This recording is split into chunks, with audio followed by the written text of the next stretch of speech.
V dnešnom videu sa ideme vrhnúť na ohnivých milencov. Ohniví milenci sú ľudia, čo majú vo svojej Venuši ohnivé znamenie. Ešte predtým, ako sa pozrieme na konkrétne znamenia, poďme si učiť, že čo vlastne majú ohnivé Venuše spoločné. A teda, keď má niekto vo svojej Venuši leva, barana alebo strelca, čo to vlastne znamená? OK, takže ohniví milenci majú svoje plusy.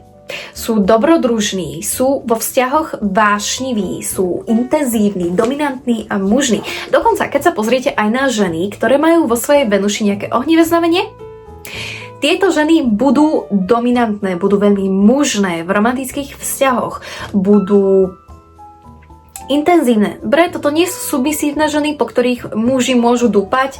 Ohniví milenci sú naozaj veľmi sexuálni milenci. Toto sú ľudia, ktorí potrebujú mať dobrý sex v romantickom vzťahu. A teraz, mínusy. Keď má niekto vo svojej Venuši ohnivé znamenie, bývajú nestabilní. Majú častokrát sklony ku podvádzaniu. Prečo?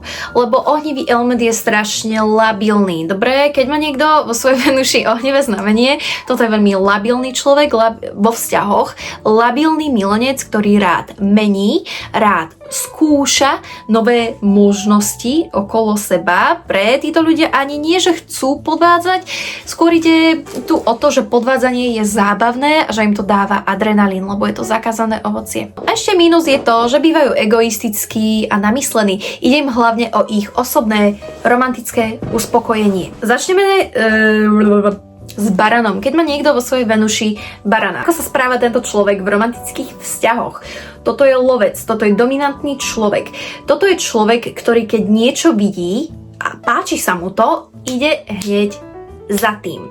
Vo všeobecnosti aj mimo vzťahov ľudia, čo majú vo svojej Venuši barana, sú ľudia, čo si idú za svojimi snami, za svojimi cieľami. Inak, získať týchto ľudí naozaj veľmi nie je ťažké. Jediné, čo potrebujete, je pekné telo. Vyšportované telo, dobre? A to ma vedie k ďalšiemu bodu. Toto sú veľmi fyzickí partneri vo vzťahoch. Toto sú ľudia, ktorí nikdy nie sú doma, dobre? Keď s niekým randia,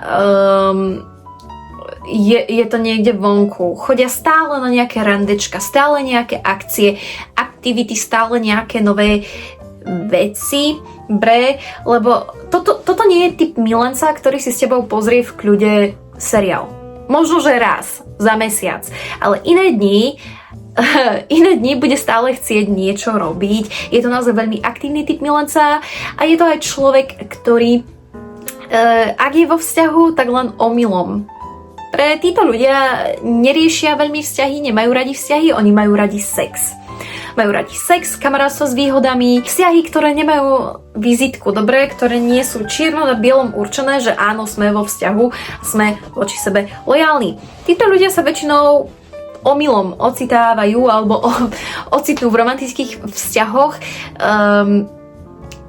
keď si po nejakej dobe, ako vás zlovia, zrazu uvedomia, že ku vám chytili nejaké tie city. Sú to dominantní partneri, ktorí spravia naozaj všetko preto, aby si vás získali. Všetko. Minú na vás všetky peniaze. Tu vám dávam takú radu. Je veľmi dôležité, aby ste pre toho človeka dali prekážky. Aby si vás nemohol získať hneď. Dobre? Čím dlhšie bude trpieť, čím viac bude trpieť, čím viac si vás bude vydobíjať, čím viacej peňazí na vás bude míňať, čím viacej darčekov vám musí pokupovať, čiže musíte si pýtať veľa darčekov, hej, tým viac sa do vás zaľúbi. Títo ľudia milujú tú prvú časť vzťahu, to lovenie. Dobre, tá prvá časť, keď si muž vydobíja ženu. Ďalšia vec, ľudia, čo majú vo svojej Venuši barana, nemajú trpezlivosť, nenávidia hry. Nenávidia hry vo vzťahoch, čiže pokiaľ sa ich snažíte zmanipulovať alebo nejako získať, treba ísť na to veľmi opatrne, aby to vyzeralo prirodzene, dobre, aby na vás nebolo vidno, že na nich niečo hráte. Je to človek, ktorý sa naozaj veľmi rýchlo nudí. Dobre? Zo všetkých ľudí, čo majú vo svojej Venuši ohnivé znamenia, ľudia, čo majú vo svojej Venuši barana, sú ľudia, čo sa najrýchlejšie unudia v nejakom vzťahu. Veľmi rýchlo ich unudíte. V momente, keď ťa kompletne uloví, stratí o teba záujem. Čo to znamená, že ťa kompletne uloví? V momente, keď sa s tebou vyspí, zo párkrát spozná každú časť tvojho tela, v momente, ako bude vedieť, že ťa má romanticky v hrsti, že ťa získal, že si ťa obmotal okolo prsta, vtedy ho prestaneš baviť. A viem, že ma nebudete počúvať. Že ma nebudete počúvať, že si budete myslieť, ale on je výnimka, on je iný, on sa správa inak. Popáliš sa a prídeš naspäť k tomuto videu.